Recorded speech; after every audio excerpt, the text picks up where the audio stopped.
ان سب باتوں کی ضرورت واقعی ہمیں بہت زیادہ ہوتی ہے۔ آج جو ہمارا موضوع ہے اس کی بھی ہمیں بہت زیادہ ضرورت ہے۔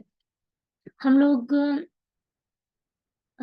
بہت زیادہ اللہ تعالیٰ سے دعائیں بھی کرتے ہیں اور بڑے وظائف بھی کرتے ہیں، پھر اس کے بعد بڑی تگ و دو بھی کرتے ہیں۔ ایک چیز یاد رکھیے کہ انسان جتنی مرضی کوشش کرے، ایفرٹس کرے، جب تک انسان وہ طریقے اختیار نہیں کرتا جو رسول اللہ صلی اللہ علیہ وسلم نے بتائے، اللہ سبحانہ تعالیٰ نے بتائے، انسان خوشحالی کا راز نہیں پا سکتا۔ اور بہت سے طریقے ہیں، لیکن ایک طریقہ آج ہم دیکھیں گے کہ جس کی کمی بہت زیادہ ہوتی جا رہی ہے، یعنی ہمیں اس کی ضرورت محسوس ہوتی ہی نہیں۔ یہ ہم کر تو رہے ہیں لیکن ہماری روحانیت اس چیز کے اندر، اس فارمولے کے اندر شامل نہیں ہوتی۔ اور ہمارے جو پہلے دور کے نیک لوگ گزرے، جنہیں ہمارے ائمہ کرام رحمہ اللہ تعالیٰ ان پر اپنی رحمت کرے، تو ان لوگوں کے اندر یہ چیز بہت زیادہ تھی اور اس سے وہ اپنی دعاؤں کی قبولیت اور اپنی زندگی کی خوشحالی کو پاتے رہے۔ آج ہم شروع کرتے ہیں ایک واقعہ سے۔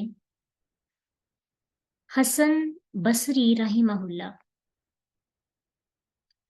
ان کے پاس ایک دفعہ ایک سائل آیا سوال کرنے کے لیے، اپنا اس نے کوئی مسئلہ بتایا کہ مجھے کوئی ایسا حل بتائیں کہ اللہ میری دعا قبول کر دے، یعنی میرے دل میں کچھ خواہشات مچل رہی ہیں۔ تو خواہش کیا ہے کہ قحط سالی سے کی شکایت ہے، قحط سالی ختم ہو جائے۔ دوسرا آیا، اس نے کہا کہ مجھے تنگ دستی کی شکایت ہے، آپ مجھے بتائیں کہ میں کیا کروں۔ تیسرے آدمی نے اولاد نہ ہونے کی شکایت کی۔ چوتھے آدمی نے یہ شکایت کی کہ پیداوار جو زمین کی ہے وہ کم ہوتی جا رہی ہے۔ جب پہلے نے قحط سالی کی شکایت کی تو کہا استغفار کرو۔ دوسرے نے تنگ دستی کی شکایت کی، اس کو بھی فارمولا کیا بتایا، وظیفہ کیا بتایا، استغفار کرو۔ تیسرے آدمی نے اولاد نہ ہونے کی شکایت کی، اس کو بھی کیا بتایا، استغفار کرو۔ چوتھے نے شکایت کی زمین کی پیداوار میں کمی آ گئی ہے، فرمایا استغفار کرو۔ پوچھا کیا آپ نے ہر شکایت کا ایک ہی علاج کیسے تجویز کر لیا؟ بیماریاں مختلف ہیں، دوائی ایک ہے۔ تو انہوں نے یہ آیت تلاوت کی، فَقُلْتُ اسْتَغْفِرُوا رَبَّكُمْ إِنَّهُ كَانَ غَفَّارًا يُرْسِلِ السَّمَاءَ عَلَيْكُمْ مِدْرَارًا وَيُمْدِدْكُمْ بِأَمْوَالٍ وَبَنِينَ وَيَجْعَلْ لَكُمْ جَنَّاتٍ وَيَجْعَلْ لَكُمْ أَنْهَارًا۔ اور یہ آیت بیسیکلی نوح علیہ السلام نے اپنی قوم سے کہا تھا کہ میری قوم، اللہ سے طلب کرو معافی، اللہ سے استغفار کرو، معافی مانگو، کیونکہ وہ بہت معاف کرنے والا ہے۔ معافی مانگنے کا فائدہ کیا ہوگا؟ سب سے پہلا فائدہ کہ اللہ تم پر آسمان سے خوب بارشیں برسائے گا، اللہ کی رحمتیں نازل ہوں گی، اللہ تعالیٰ کی برکتیں نازل ہوں گی۔ دوسری چیز، انسان مال کے بارے میں بڑا پریشان ہوتا ہے، بڑی تگودو کرتا ہے رزق کے لیے۔ آج کل لوگ رزق کے معاملے میں کتنے پریشان ہیں، ہر ایک کو کمی ہے، ہر بندہ شکایتیں کر رہا ہے، لیکن اس جانب کسی کی توجہ مبذول نہیں کروائی جا رہی۔ مادی طریقے اختیار کیے جا رہے ہیں کہ اس طرح یہ سبب اختیار کر لیں، یہاں چلے جائیں، فلاں کے پاس جا کے سفارش کریں، سب کام ہو رہے ہیں، ایک نہیں ہو رہا۔ اپنے گناہوں پر معافی مانگنا، یہ استغفار کرنا زیادہ سے زیادہ یہ نہیں کیا جا رہا۔ اولاد اللہ تمہیں عطا کرے گا، اولاد انسان کی زندگی میں ایک بڑی اہم چیز ہوتی ہے، اور جن کے پاس اولادیں نہیں ہوتی وہ بہت زیادہ پریشان، ان کے پاس ہر چیز ہو، اولاد نہ ہو تو ان کی زندگی خالی خالی سی ہوتی ہے۔ تو اگر ہمیں مال چاہیے، ہمیں اولاد چاہیے، یا ہمیں برکتیں چاہیے، پھر تمہارے لیے باغ پیدا کرے گا اور نہری جاری کر دے گا۔ اب باغات انسان کی زندگی میں ایکسٹرا چیز ہے نا، یہ انسان کو خوبصورت زندگی مل جاتی ہے اور اس سے بہت زیادہ فوائد ہوتے ہیں۔ تو رزق کی فراوانی مال اولاد اور کسی بھی قسم کی خواہش پوری کرنی ہو، تو اگر ہم استغفار کرنے کے بعد اللہ تعالیٰ سے دعا کرتے ہیں تو وہ دعا اللہ کے ہاں قابل قبول ہو جاتی ہے۔ بس اتنا ہی نہیں کہ نبی صلی اللہ علیہ وسلم بھی بہت زیادہ استغفار کیا کرتے، حالانکہ اللہ کے رسول صلی اللہ علیہ وسلم کے تو کوئی گناہ ہی نہیں تھے، وہ بالکل پاک تھے، کسی طرح سے بھی ان کی کوئی، وہ معصوم ہستی ہوتی ہیں انبیاء۔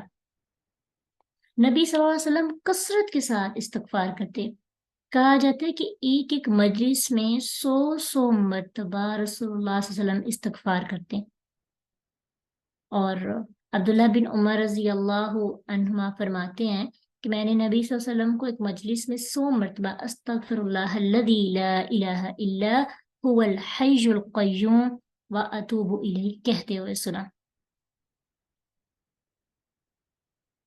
تو ہمیں بھی موازنہ کرنا ہے، ایک تو ہوتا ہے کہ پراپر ہم واقعی اپنے جیسے توبہ کرتے ہیں کسی بھی گناہ پر، وہ تو ٹھیک ہے، جب کبیرہ گناہ انسان کرتا ہے تو انسان کو اللہ تعالیٰ کے سامنے سر جھکانا چاہیے، توبہ کرنی چاہیے۔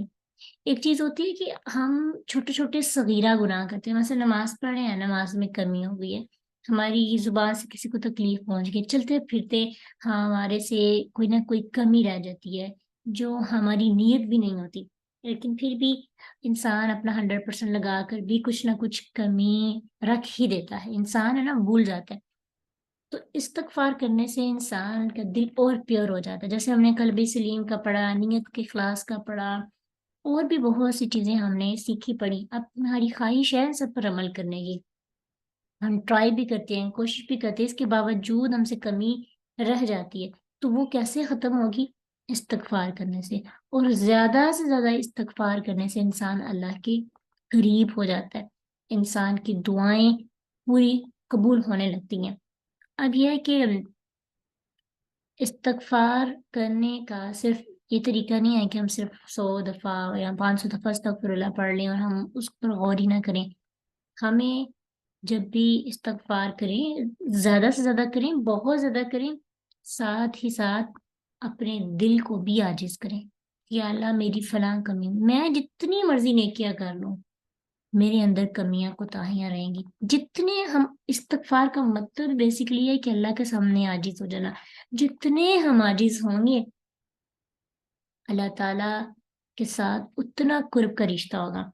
امام احمد بن حنبل کا واقعہ آپ کو یاد ہوگا کہ امام احمد بن حنبل اپنے وقت کے بہت مشہور و معروف امام تھے۔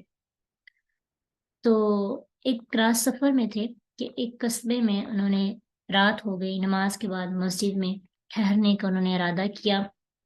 ان کی عاجزی اور انکساری نے یہ گوارا نہیں کیا تھا کہ وہ لوگوں کو اپنا تعارف کروائیں۔ ہم لوگ تو کسی کے پاس بھی جائیں نا تو ہم لمبا چوڑا تعارف کرواتے ہیں، عام انسان کی بات چھوڑی، ہمارے علماء میں بھی۔ کل میں ایک پوسٹر پڑھی تھی، اس کے اندر ایک عام سا علاقے کا گاؤں کا خطیب تھا، اپنے ساتھ تقریباً کوئی 7-8 القابات لگا کر پوسٹر سا بنایا ہوا تھا،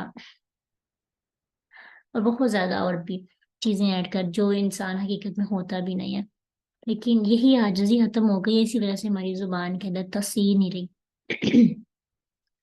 وہ لوگ حقیقت میں مقام اور مرتبے کے مستحق تھے، ان کو ملنا چاہیے تھا، لیکن وہ بہت زیادہ عاجز تھے کہ اپنی آوبگت نہیں کرواتے تھے۔ مسجد کے خادم کو بھی نہیں بتایا کہ میں امام احمد بن حنبل ہوں، حالانکہ سب ان کو جانتے تھے۔ جیسے آج ہمارے دور میں کوئی ایک اسپیکر ہو یا کوئی بھی ہو تو ہم ان کو پہچان لیتے ہیں جس کا کوئی نام ہوتا ہے، تو ان کا بھی اس وقت نام تھا، دور دور سے لوگ ان کے پاس سیکھتے تھے۔ تو مسجد کے خادم نے ان کو نہیں پہچانا اور ان کو مسجد سے باہر نکال دیا۔ امام احمد بن حنبل نے سوچا کہ مسجد کے دروازے پر سو جاتے ہیں، لیکن خادم نے وہاں سے کھینچ کر بھی ان کو نکالنا چاہا۔ یہ منظر ایک نان بھائی دیکھ رہا تھا، نان بنانے والا، وہ مسجد کے قریب ہی تھا، تو اس نے امام احمد بن حنبل کو اپنے گھر رات ٹھہرنے کی پیشکش کی، تو جبکہ وہ جانتا بھی نہیں، وہ بھی نہیں جانتا تھا کہ امام احمد بن حنبل ہے۔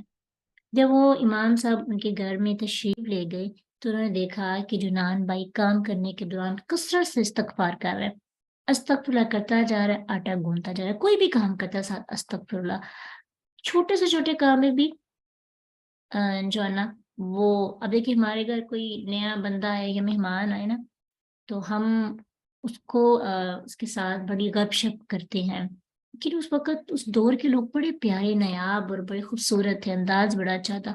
ہم گھروں میں بھی آپس میں اگر دو تین لوگ بیٹھے آپس میں بات نہ کر رہے ہوں تو ہمیں لگتا ہے کہ ان کی آپس میں لڑائی ہو گئی، یعنی اکٹھے بیٹھ کے اگر ہم گپ شپ لوگوں کی چگلی گیپتے نہ کریں نا ہمیں سکون نہیں ملتا، یا پھر ہمیں لگتا ہے کہ سامنے والا کہے گا کہ اس کو یہ سب کی ایک سوچ بن گئی ہوئی ہے، ایسا خود کم ہوگا کہ پاس بیٹھ کے ہم ذکر اذکار کریں۔ اور اب تو مواقع اس طرح سے ختم ہو گئے ہیں کہ گھروں میں پاس بیٹھے والا موبائل کے بغیر نہیں بیٹھتا، اس کی ساؤنڈ سے ارد گرد کے لوگ بھی ڈسٹرب ہوتے ہیں، جو ذکر اذکار کر رہے ہوتے ہیں ان کا خشوع و روحانیت بھی ختم ہو جاتی ہے۔ اپنے لیے دعا کیا کرے اللہ ہمیں خوبصورت ماحول عطا کرے، زیادہ سے زیادہ ہم اللہ سے جڑ سکے۔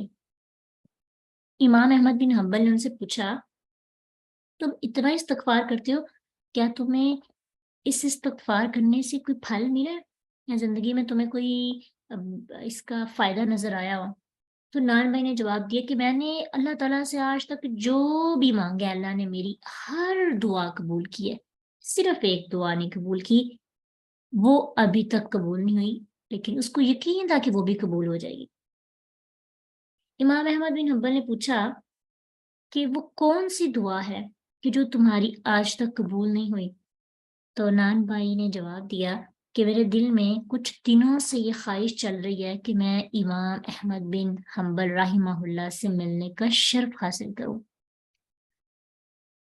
اللہ اکبر۔ اور امام احمد بن حنبل فرمانے لگے میں ہی احمد بن حنبل ہوں، اللہ نے نہ صرف تمہاری دعا سنی بلکہ مجھے تمہارے دروازے تک اللہ کھینچ کر لے آئے۔ یہ ہے اللہ کی ذات پر یقین اور استغفار کا فائدہ کہ ہماری ہر دعا قبول ہوگی۔ اس یقین کے ساتھ، اس اعتماد کے ساتھ اگر ہم اس کو پڑھتے ہیں تو واقعی انسان اللہ تعالیٰ کے بارے میں جو گمان کرتا ہے اللہ انسان کو اس کے گمان کے مطابق عطا کرتے ہیں۔ کیسے اللہ تعالیٰ وسائل بناتے ہیں اور انسان کی دعائیں قبول ہوتی ہیں۔ تو ہمیں بھی کوئی بھی خواہش ہے زندگی کی کسی بھی قسم کی ہے، اللہ سے زیادہ سے زیادہ استغفار، چلتے پھرتے اٹھتے بیٹھتے، کبھی کبھی نہیں بھی آپ کی روحانیت کنیکٹ ہو رہی، پڑھتے جائیں، کم از کم زبان ذکر سے تر تو ہوگی، اور اس کے ساتھ ساتھ کبھی کبھی استغفار کرتے ہوئے عاجزی بھی اختیار کرنی چاہیے۔ ایک اور چیز ذہن میں رکھیں کہ استغفار کی مختلف دعائیں سیکھیں، انشاءاللہ آپ کو سینڈ بھی کر دی جائیں گی پرانی دعائیں استغفار سے متعلق، جیسے سمعنا و اطعنا غفرانک ربنا و الیک المصیر، پھر اسی طرح ربنا لا تؤاخذنا ان نسینا او اخطأنا ربنا ولا تحمل علینا۔ ان کو ٹرانسلیشن کے ساتھ آپ سیکھیں، ان کو پڑھنے کا اتنا مزہ آئے گا۔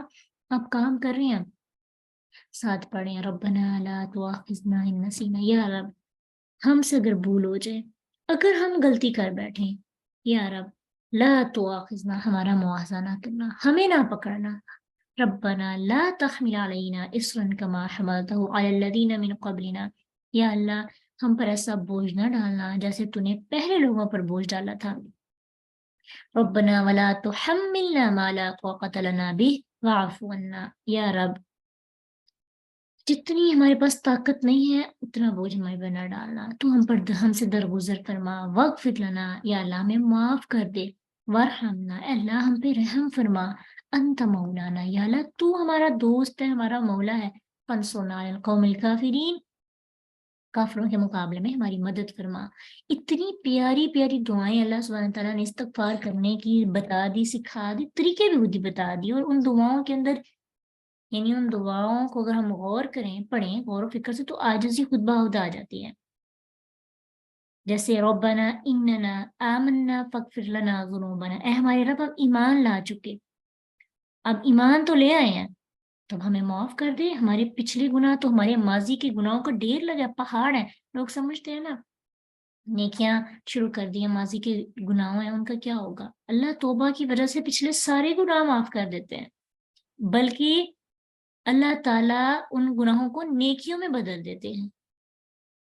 اور اس کی دو طرح سے تفسیر کی گئی ہے کہ یا تو نیکی ان گناہوں کی جگہ اللہ تعالیٰ نیکی کرنے کی توفیق عطا کر دیتے ہیں، یا توبہ کے بعد وہ گناہوں کے جو رجسٹر بڑے ہوئے تھے نا ان کی جگہ پہ نیکیاں لکھ لی جاتی ہیں.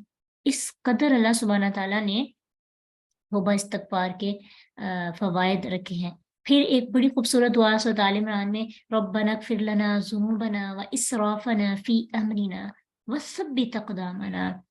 اور جیسے ہم اپنی نماز پر غور کریں تو نماز اگر ہم سٹارٹ کرتے ہیں تو آپ نماز پر ہی غور کریں تو پوری کی پوری ہماری نماز میں زیادہ سے زیادہ استغفار کی شامل ہے. جیسے شروع میں پڑھتے ہیں اللہم باعد بینی و بین خطایائی کما باعدت بین المشرق والمغرب، کہ اللہ سے دعا کرتے ہیں یا اللہ ہمارے گناہوں اور ہمارے درمیان دوری ڈال دے، اتنی دوری ڈال دے جیسے مشرق اور مغرب دونوں دور دور ہے نا، اس طرح سے ہمارے گناہوں کے درمیان میں دوری آ جائے.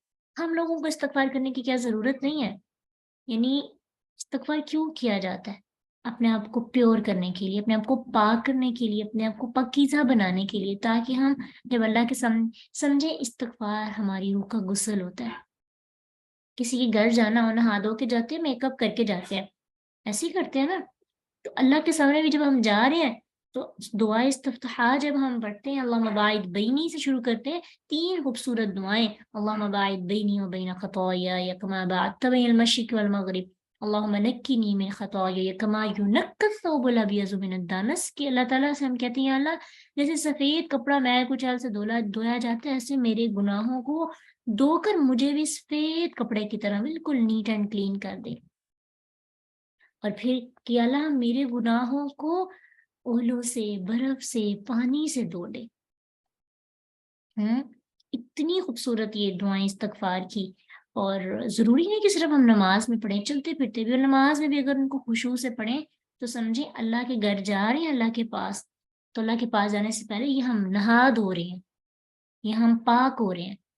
اللہ تعالیٰ پاک صاف لوگوں کو پسند کرتا ہے. تو اللہ کے سامنے جانے کے لیے ہمیں غسل کرنا چاہیے، اور استغفار سب سے خوبصورت غسل ہے انسان کی روحانیت کا.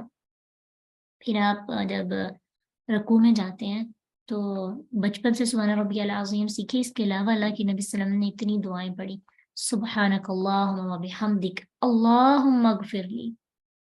یہ اتنی پیاری دعا کہ یا اللہ کی تمہید اور تسبیح بیان کرنے کے بعد اللہم اغفر لی، کہ یا اللہ تو ہمیں معاف کر دے، تو ہمیں بخش دے.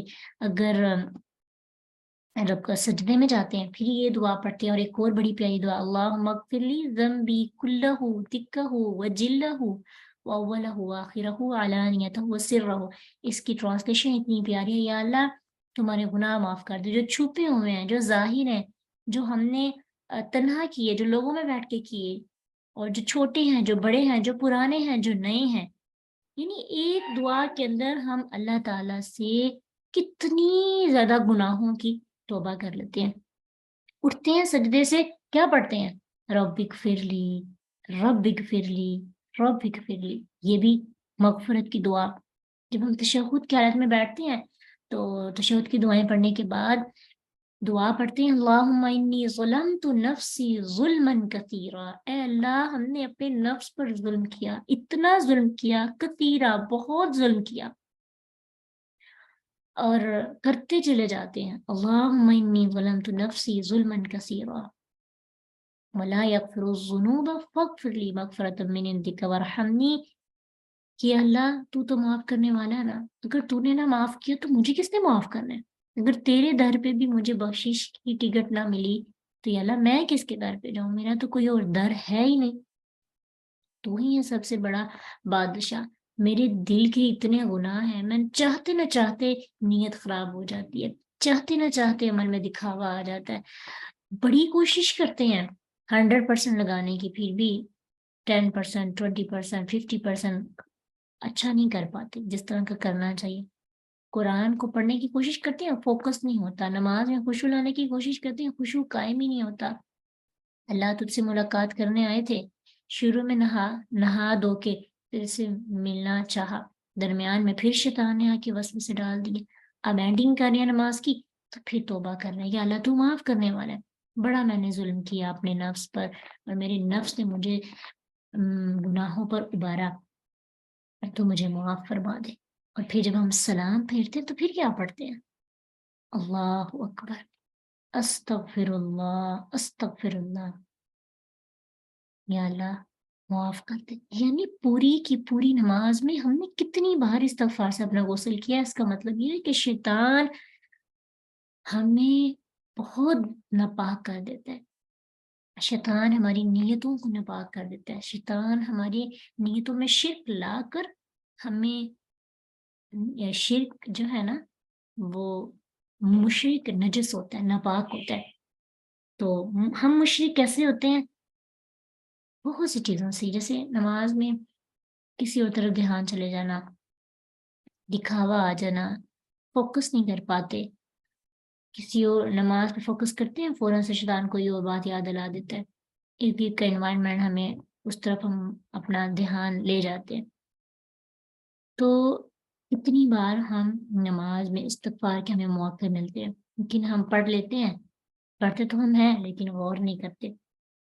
اس لیے آج کا ہمارا سب سے خوبصورت فارمولہ یہ ہے کہ زندگی میں زیادہ سے زیادہ استغفار کو ایڈ کرنا ہے. اب چونکہ رمضان ہے تو ایک ٹپ ہے, خاص طور پر سحری کے وقت سورۃ ذاریات میں آپ پڑھتے ہیں کہ اللہ تعالیٰ فرماتے ہیں کہ متقی لوگ جنت میں ہوں گے, اور آئیے ان کی صفات بتائیے. ان میں سے ایک صفت وَبِالْأَسْحَارِ هُمْ يَسْتَغْفِرُونَ, کہ وہ سحری کے وقت اللہ سے استغفار کرتے ہیں. اور آج دیکھیں کہ آج کل ہمیں سحری کے وقت استغفار کرنے کا موقع ملا ہے, ویسے تو شاید ہم سے اٹھا نہیں جاتا, بہت مشکل ہوتا ہے. جیسے رمضان ختم سحریاں سو کے ہماری گزرتی ہیں. تو سحری تو بناتے ہوں گے نا ہم میں سے, چلیں سب نہیں تو 50% لوگ تو سحری کی ذمہ داری شاید ان کے اوپر ہو, سحری بناتے ہو. تو آپ کیا کریں کہ اپنے یہ آپ کو ایک PDF میں بھیجیں گے دعائیں نا استغفار کی, بہت ساری ٹارگٹ سیٹ کر لیں کہ آج میں نے یہ والی دعا, یا پھر آپ اس کو کھول کے سامنے رکھ لیں. جتنا آپ نے ایک چمچ کو اٹھا کر سائڈ پہ رکھنا ہے نا, اتنا ٹائم لگے گا کہ دعا کو تھوڑا اوپر کرنا, تاکہ اگلی مانگ لیں. اس ٹائم کون سا باتیں کرنی ہوتی ہے, اور کرنی بھی نہیں چاہیے. ساتھ ساتھ ٹرانسلیشن بھی, آپ روٹیاں بنا رہے ہیں, روٹی تو آپ کو بنانی آتی ہے اچھی طریقے سے, اس پہ اتنا فوکس نہیں کرنا پڑے گا, ٹھیک ہے. باتیں کرتے ہوئے روٹیاں بن جاتی ہیں تو استغفار کرتے ہوئے بھی بن جائیں گی, استغفار کرتے ہوئے چائے بھی بن جائے گی. ہمارا یہ کام اس طرح کے ہوتے ہیں کہ ہم بغیر فوکس کے ان کو کر سکتے, پریکٹس بہت زیادہ ہو گئی ہے. تو فوکس اس پہ کریں گے, استغفار پہ سامنے کھولیں, موبائل کھولیں, ایک دعا مانگی, اس کو 4-5 دفعہ, جب تک اس دعا کے اندر جان نہ آ جائے اس کو مانگتے جائیں مانگتے جائیں مانگتے جائیں. پھر اگلی دعا, پھر اگلی دعا, چینج کر کر کے مانگیں گے نا, جب ٹیسٹ چینج ہوگا. ویسے بھی ہم ایک چیز کھا کھا کے ایک چیز کر کر کے تھک جاتے ہیں, تو ہم ٹیسٹ چینج کرتے رہیں. استغفار کی تو بہت ساری دعائیں ہیں, اتنی زیادہ مختلف انداز میں اللہ تعالیٰ سے, اور اپنے الفاظ میں بھی توبہ کر سکتے ہیں, لیکن چونکہ ہم اپنے الفاظ میں اتنی اچھی نہیں کر پاتے, تو جو اللہ نے قرآن میں بتا دی, جو رسول اللہ صلی اللہ علیہ وسلم نے دعائیں کی, کیوں نہ ہم ان کے ذریعے اپنی روح کا غسل اور روح کو پاک کرنے کی کوشش کریں. بالکل, اگر دعائیں زیادہ نہ آتی ہیں اور ربک فلی پڑھتے رہیں, لیکن اس رمضان کا آپ کے لیے آج تحفہ ہے, اور یہ تحفہ یہی ہے کہ آپ روز ایک دعا یاد کر لیں. آسان بڑی ایزی ہے, کوئی مشکل نہیں. ایک چھوٹی سی دعا یاد کر لیں, اس کو بار بار پڑھتے جائیں. آپ نا اس کو اپنا اسکرین پہ لگا لیں, جب موبائل آن کریں آپ اپنے موبائل کا رول رکھ لیں, آج کے دن جب بھی موبائل کا پاسورڈ اوپن کرنا ہے پہلے دعا پڑھنی ہے. اپنے لیے خود نگران بننا ہوتا ہے, ٹھیک ہے. جتنا بھی ضروری کام کیوں نہ ہو, دعا پڑھیں گے تو اندر انٹر ہوں گے. جیسے گھر میں داخل ہونے کی دعا اور باہر نکلنے کی دعا, اس طرح موبائل میں انٹر ہونے کی دعا اور موبائل کو بند کرنے کی دعا, یہ اس کا رول رکھ لیں. اور آپ اس طرح سے کریں گے پورا دن، کتنی بار ہم موبائل کھولتے بند کرتے ہیں، چلو کم از کم 10 بار تو کرتے ہوں گے، 10 دفعہ پڑھیں گے، اور پھر آہستہ آہستہ اگر آپ کے پاس ٹائم ہو چلتے پھرتے کام کر رہے ہیں، سامنے کھول کے رکھ لیں، 2 لفظ یاد کیے، 3 یاد کیے، یا اوپر سے دیکھ کے پڑھتے گئے، ساتھ اس پہ ٹرانسلیشن پہ غور کیا، بہت سے استغفار کی دعائیں یاد ہو جائیں گی۔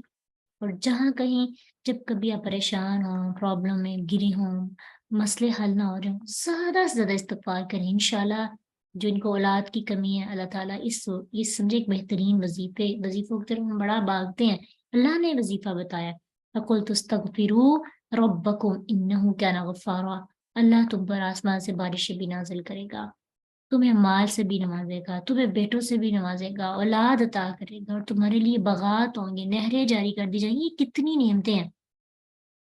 ہم تو ان سب نعمتوں کو حاصل کرنا چاہتے ہیں، یہ کسی کے پاس ہے تو کوئی کہتا ہے جی نہیں مجھے اولاد نہیں چاہیے، میرے پاس رزق ہے لے جائیں سارے، مجھے نہیں چاہیے، میں نے اسی طرح جھونپڑی میں رہنا ہے، ہر بندے کی خواہش ہوتی ہے، تو کیوں نہ جو طریقہ ہے ہم قرآنی طریقہ، قرآنی وظیفوں پر غور کیا کریں، خود قرآن پڑھ کے وظیفے خود نکالا کریں، اچھا فلاں نبی نے اس موقع پر یہ دعا پڑھی، مجھے بھی پڑھنی ہے، تو اس سے یقین بڑھتا ہے اللہ تعالیٰ پر انشاءاللہ۔ تو آج کی اسائنمنٹ ہے، اور ہمارے تقریباً کتنے زیادہ بھی روزے رہتے ہیں، اگر ہم روز کے ایک کریں گے تو 20 ہو جائیں گے انشاءاللہ، کچھ نماز میں بھی ہیں، تو زیادہ سے زیادہ استغفار کرنے کا طریقہ، اور اللہ کے رسول صلی اللہ علیہ وسلم مجلس میں بیٹھ کے 100 سے زیادہ استغفار کرتے تھے، تو ہم مجلس میں بیٹھ کے کبھی اللہ کو یاد نہیں کرتے، اور جو مجلس جس میں اللہ کو یاد نہ کیا جائے وہاں سے اگر ایسے ہی اٹھ جائے نا تو اس مجلس پر جو ہے نا وہ مجلس لعنت کی مستحق ہو جاتی ہے، تو وہ گھر جہاں پہ اللہ کو یاد نہیں کیا جاتا وہ گھر مردہ گھر کہلاتا ہے، اس لیے ہمارے پاس ایک بہترین طریقے کے اپنے گناہوں کو یاد کر کے اللہ سے زیادہ بخشش طلب کرے، اور رمضان میں تو ویسے بھی زیادہ بخشش طلب کرنی چاہیے، کیونکہ اللہ سبحانہ تعالیٰ رمضان میں بندوں پر بہت مہربان ہوتے ہیں، جنت کے دروازے کھل جاتے ہیں، جہنم کے دروازے بند ہو جاتے ہیں،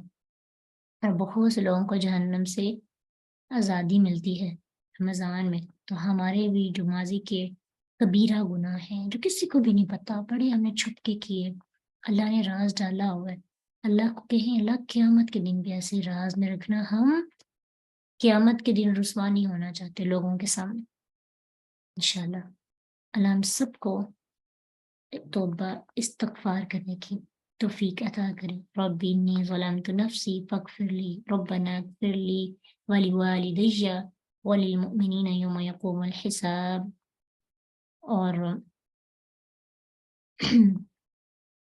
اللہم اغفر لی ذنبی، بہت سی دعائیں انشاءاللہ اللہ سے کرنی ہے، اپنے لیے بھی اپنے عزیز و قارب کے لیے بھی، وآخر دعوانا ان الحمد للہ رب العالمین، سبحانک اللہم وبحمدک نشہد ان لا الہ الا انت نستغفرک ونتوب الیک، السلام علیکم ورحمۃ اللہ وبرکاتہ۔